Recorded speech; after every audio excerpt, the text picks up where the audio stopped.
Is about linear programming. Linear programming is a branch of mathematical optimization and operation research. So we're going to learn about an introduction about operation research and mathematical optimization. And we're going to learn about what linear programming is, what types of problem can we solve using linear programming. We're going to see examples of linear programming and applications of linear programming, and how to solve linear programming using the graphical method, which is a simple visual and graphical method. And also we're going to learn how to use the simplex method embedded in the Excel to solve larger and more complex problem. This is a very exciting chapter and very actually useful. Operation research is a very powerful tool in that gives us the power of mathematics to solve applicable and realistic problems. Hope you enjoy this chapter and learn a lot. The learning objectives for the linear programming chapter are as follows. By the end of this chapter on linear programming, you should be able to describe linear programming, what it is, and what are its components. You should be able to describe the type of problems that can be solved using linear programming and what types of problem cannot be solved using linear programming. You should be able to know how to formulate a linear programming model. So when you are giving a problem that is compatible with linear programming, you should be able to formulate that problem into a linear programming model. That's a very important and basic steps in solving that problem using linear programming, to formulate that into a model. You should also be able to solve the simple linear programming problems using the graphical method that you're going to cover. And also, last but not least, you should be able to know how to solve linear programming models in Excel, which is going to use the simplex method. Linear programming, what does it mean? Linear programming. Linear sounds like coming from algebra concept, line, something that is in accordance of a line, linear. How about programming? Does programming means using computer programming like Java, C#, C++, or Python or anything else? Well, actually, no. Linear programming is a subset or a branch of mathematical optimization and operation research. So before we jump into linear programming, let's actually study and investigate what mathematical optimization and operation research are. Let's learn about operation research. What is operation research and where has it come from? Operations research is a scientific approach to decision making that seeks to best design and operate a system, usually under conditions that requires the allocation of scarce resources. So we have some limited resources that we want to assign and allocate to a problem set or an operation in a system. And we are making decision about the system. So part of our decision is how to allocate those resources, those scarce resources, in order to optimize a function, a goal, an objective. In operation research and mathematical optimization in general, the objective is to maximize or minimize. For example, maximizing the profit of a system, minimizing the cost of a system. The term operation research was appeared during World War II when the leaders of the countries involved in the war asked the scientists and engineers to analyze several military problems, including those that were involved in efficiently targeting enemies' foundation and targets and objects using airplanes when they actually dropped bombs. For example, when should actually the bomb be thrown at them? At what angle it should be targeted? In a non-optimized way, you have to throw a lot of bombs and a lot of actually artilleries in order to reach your objective of destroying your enemy's targets. On the other hand, if you could optimize your dispatching and throwing system, you could achieve that goal with minimum of your artillery and inventory. That's why the term is called operations research. Operations means a military operations and research means investigation. So it was based on investigation of improving and optimizing a problem in military operations. That's where the term comes from. Mathematical optimization. What's the story of that? Mathematical optimization is the science of how to select the best element or alternative in a system with regard to some criteria from a set of available alternatives. So basically, you have many alternatives in the system and you want to select the best alternative according to some criteria. That criteria could be an alternative that would increase your or maximize your profit, the alternative that would minimize your cost, or whatever other objective do you have. You want to either have it the highest point or the lowest point, maximize or minimize. An optimization problem consists of maximizing or minimizing a real mathematical function regarding choosing the input values from a set that you can choose from. In mathematical programming and optimization and operation research, a problem is represented using a model. So we use mathematical model to represent a problem and then use mathematical approach to solve the problem. The approach is called operation research or optimization. So let's learn about a mathematical optimization model. Suppose a function is given as f, which is defined on the domain set A projected to set R. We are looking for, in mathematical optimization, we are looking for an element, an alternative available to us in our domain set. It's called x0. We are looking for this x0. That's our optimized best alternative. We are looking for that element such that for every other element in the system, in your domain set, for every other alternative, this alternative is best. So we are looking for the best alternative.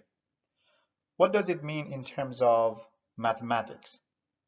If you are solving a minimization problem, then the best alternative means the one that is smaller than every other alternative. So this means that the objective value at x0, the best element, is less than the objective value of x for any x in your system. For any other alternative, the objective value of x0, the best alternative, is less than the objective value of any other alternative. So this makes x0 the best alternative because its objective function is the least, is the minimum. If you are solving for a maximization problem,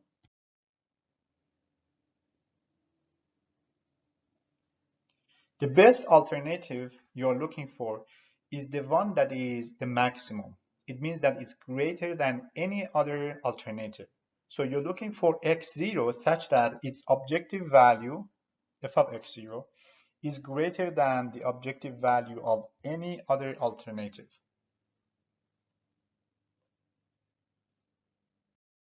So depending on your objective, whether you are minimizing or maximizing, you can define your best alternative, whether it should be has the least value or should have the most value, the largest value.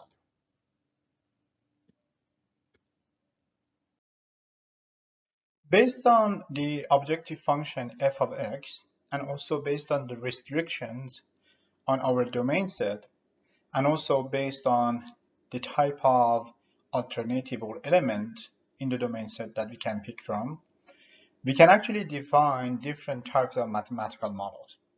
One of them is called the nonlinear programming, in which the function or the restrictions in your domain set is nonlinear, is a nonlinear function. For example, x squared, it's nonlinear. But 2 multiply x or a multiplied by x is linear.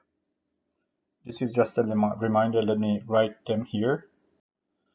So f of x equal to x squared is a nonlinear function.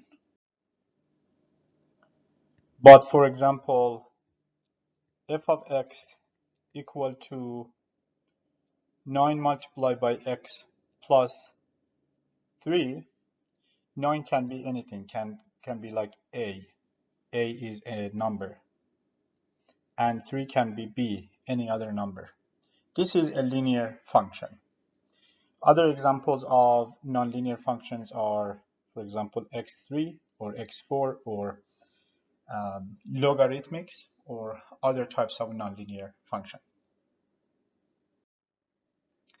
Next is the linear programming, which is the subject that we are going to go and study and go deeper in this chapter, in which f of x is actually a linear function. Also, your decision variables, x, are real values. They can take fractions. And there is no nonlinear function in your restrictions either. Then we have the integer programming. In integer programming, your decision variables or your alternative can only be integer numbers. For example, they can be, x can be 1, 2, 3, -1, -2, -3, etc., or 0. But it cannot be 2.3. It cannot take fractions, unlike the linear programming. In linear programming, your decision variable can take fractions. Next, we have the mixed integer programming. In mixed integer programming, some of your decision variables x, some of your x can take real values. They can take 1.2, 2.36, etc. They can also take actually integer values, 1, 2. So some of them has to take integer values, and some of them has to take can take any values. So it's a mix of integer and real. That's why it's called mixed integer program. In this chapter, we are going to only focus and study linear programming. Linear programming is a powerful mathematical and quantitative tool and method that is used by operations managers and other managers and other peoples actually and other sectors to obtain the optimal solutions to problems that generally involve restrictions and limitations. So we know that our resources, all the resources that we have, are limited and scarce. So we want to use them efficiently and in optimized manner. Uh, Linear programming has different applications. Examples of those applications are as follows. Establishing locations for emergency equipment and personnel to minimize response time. Take, for example, the road emergency. Where should the ambulance or the emergency and staff and the personnel be located so that they can get to the accident wherever happens fast and efficient? Because in saving humans' lives in accidents, moments matter. So we want to minimize the response time. So here, an application of LP, linear programming. Another application is developing optimal production schedule. Say, for example, you make different types of products and in different quantities, and each take different processing time, and they have different deadlines to deliver to customers. You want to optimize this problem. You want to get the products on before their due dates onto the customer. You don't. So this is a type of production scheduling, production planning that can be a linear programming example. Also, developing financial plans is another example. And an interesting but not maybe trivial or technical one is determining optimal diet plans. That's another interesting example of the application of linear programming that we're going to study in this chapter. So let's dive deeper and study linear programming and its model in more depth.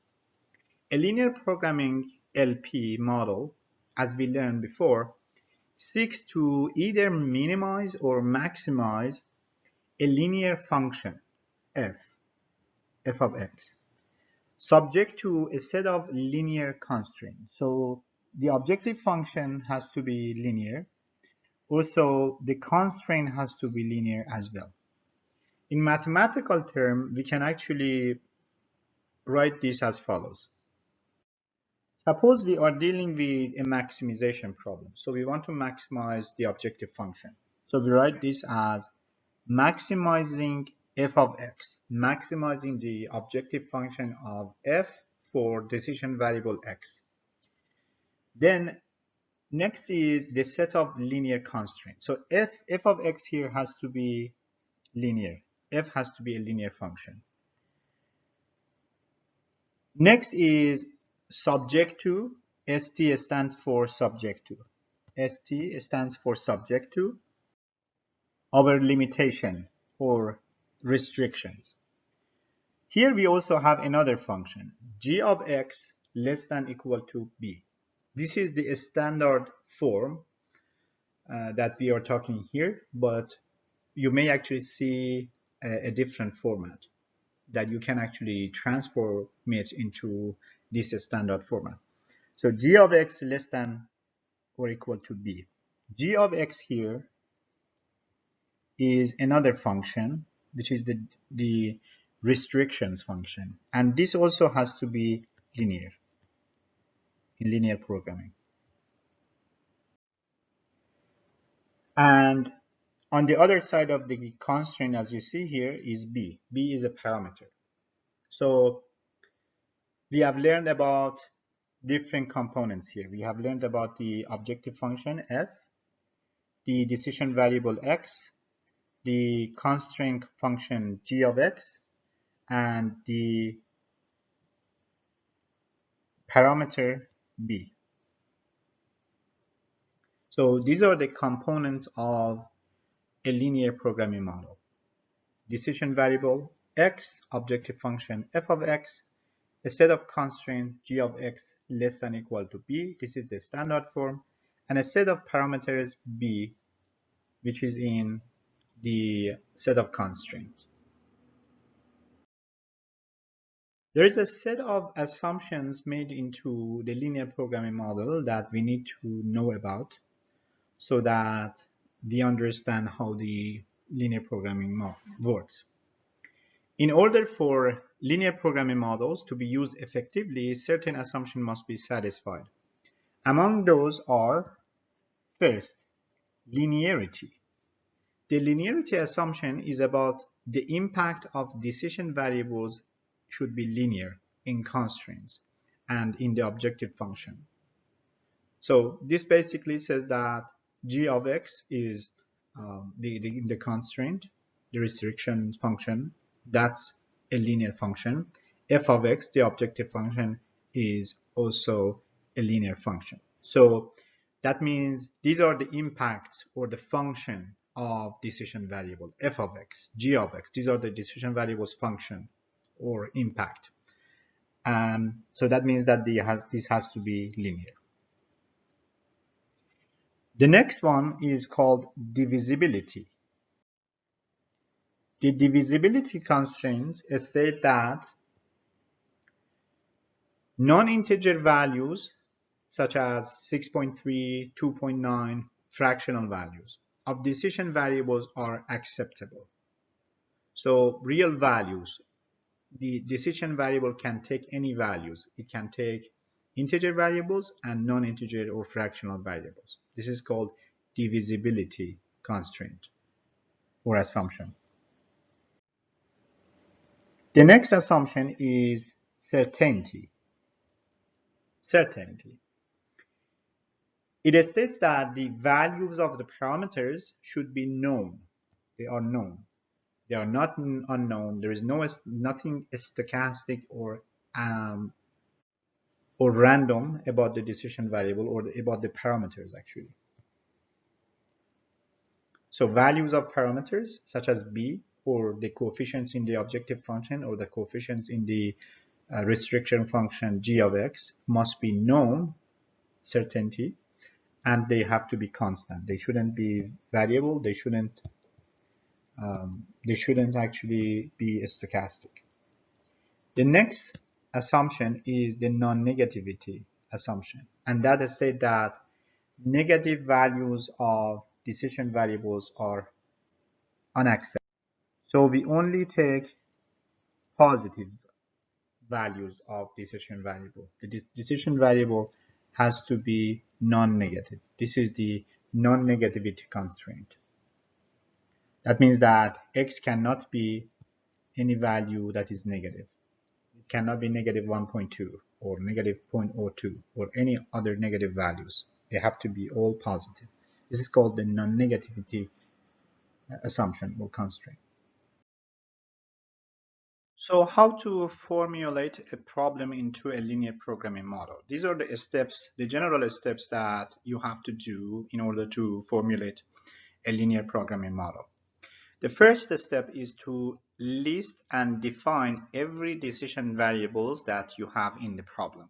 So typically these decision variables represent quantities. How many is of what? The next step is to state the objective function. What is the objective function? And what do you want to do with it? Do you want to maximize it or minimize it? Is it profit? Is it cost? Is it whatever? So the objective function includes every decision variable in the model and its contribution to the objective function, whatever it is, whether it is profit or cost or anything else.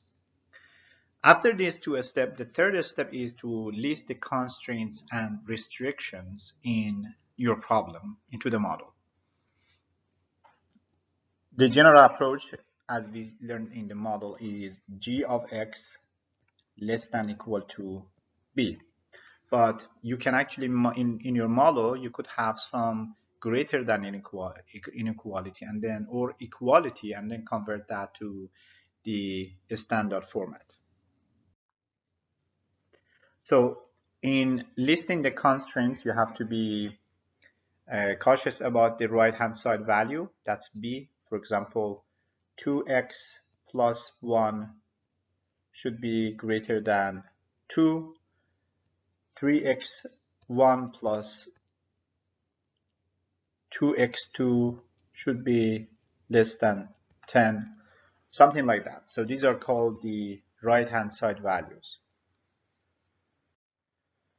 Another components, as you saw here, are the relationship between the right-hand side and left-hand side, which are the symbols less than equal to, greater than equal to, or equal to, and also the left-hand side. So the constraints have three components: right-hand side, left-hand side, and the relationships, such as 2x less than equal to 5. This is the left-hand side. The right-hand side, which is a value, must be a value, and the relationship, which is an unequal to, or anything else. So the left-hand side indicates the variables subject to the constraint and their coefficients that indicative of how much of the right-hand side quantity one unit of the decision variable would represent. And the last step is actually the non-negativity constraint. That means that all of your decision variable must take non-negative values or positive values. So x1, x2, x3, x4, how many number of, whatever number of decision variable you have, all of them must be non-negative. That's one of the assumption and one of the foundations of linear programming. We're going to see an example of a general, an example and application of a linear programming model and formulation. So you will get a hands on how to model and how this works.